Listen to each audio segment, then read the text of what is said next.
Right, good morning. So, I'm just taking apart some of these clamps here from clamping up some drawer fronts that I just started making this morning. Anyways, here's the thing, tool maintenance.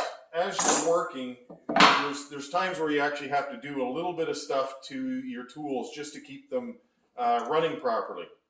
So for instance, clamps. The biggest thing with clamps to keep them running as long as possible is lubrication. So what I like to do is every once in a while, it's not like I do it every 3 months or whatever, but just every once in a while I look at the condition of these things as they turn in, right? And it just feels like it's sticking just a little bit. So this 3-in-1 oil, you can get it almost anywhere, and you just put just a dot on there. You don't want to overpower it, but one of the biggest things on a clamp is the pad right in here. Now this is a plastic pad that's on here, but the longer you can keep these things working properly, you should be able to get a lifetime out of a clamp. And these ones are not that good quality clamps, but they function just fine. So all I do is I go right to the front like this. I put a dot in here, turn it in. Put a dot in the pad like that and move it around. And then it's good to go. And it should only take just a couple of seconds to do it. But yeah, like this one is very sticky. It probably hasn't been done in quite a while. So what I'll do here is I can see it. It's pretty light colored, meaning it's just dry as a bone. Anyways, that's much better now. So I bet you I hadn't touched that one probably in this past year or whatever. But there we go. So that's up and running. Because these things are expensive, these little pony clamps. These are actually my favorite clamp right here for general woodworking is these. Now there's a couple of things that you should do when you're using these things is don't just move these heads up and down on this shaft, because what it does is it wears out this kind of knurled part on here. So if you're closing a clamp to put it in the rack, just lift up the little these tightening feathers or whatever they're called, and just slide it up like that. But yeah, so put a dot on here and turn it in. So same thing here. This was a little bit, I could feel it being dry.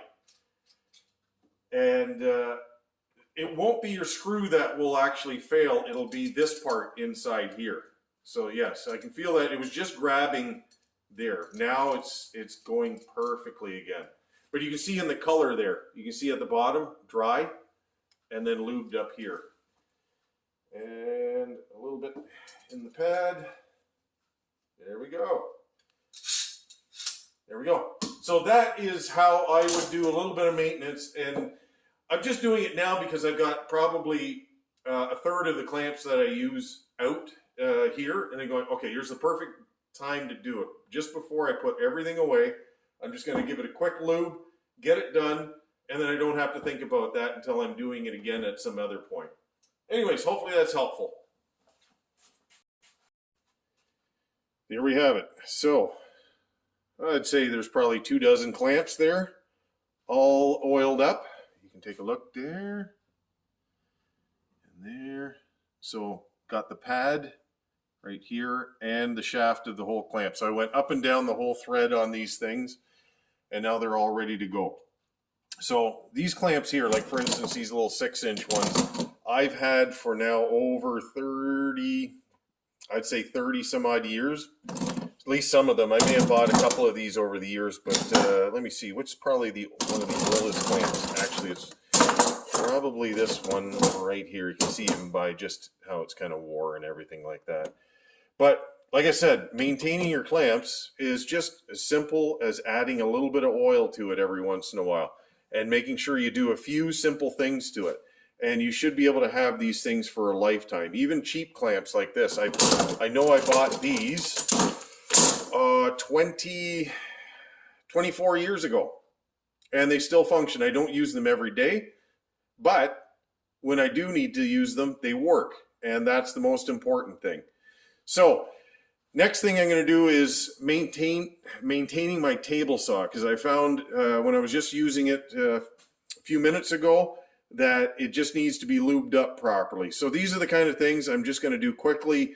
blow it out, clean it out, and then lube up all the trunnions.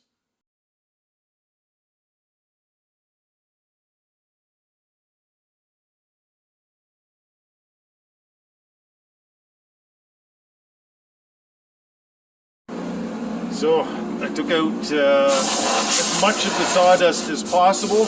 I got the dust collector going, and I'm just forcing everything down into the back port right there. But you can see how much stuff accumulates in here. Just trying to take everything from the top and bring it down to the bottom to get it into the dust port. I'm going to do that before I open up anything else. But you can look at that. Wow, that's a lot of dust in there. So, good lesson for me. Do your maintenance. Do your maintenance so you don't have to do this kind of stuff. So here are your lube points on table saw. You want to get into here, like that. And what you want to do is move your trunnion on the angle, bring it up. There we go. And then same thing, get inside there, give it a good amount. There we go. Okay. I'm going to see if I can get down into the underside. That's always the hardest part, is to get it into there. Now here's the thing, you want to be able to use, you want light oil, light machine oil when you're doing this kind of stuff. Because if you use grease, just punch yourself in the face right now, because that's the worst thing you can do to a machine is put grease on it. Oil is the best. You can use some of those dry lubes. I don't particularly like them. Like this will get coated in a little bit of dust after a while, but the lube will still be there on the critical parts. So like that right now is just moving so beautifully free right now. So that's the front one. Now you also got to get into the back. And that's the hard one.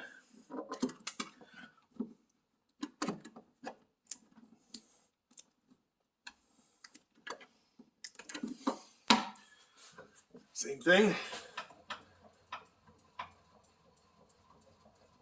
Okay. Move it again. Yeah, so that's moving freely. Next thing you want to do, it's this gear right here.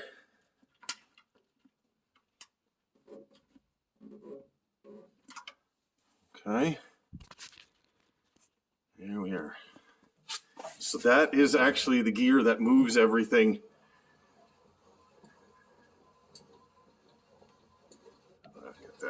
Okay, so that is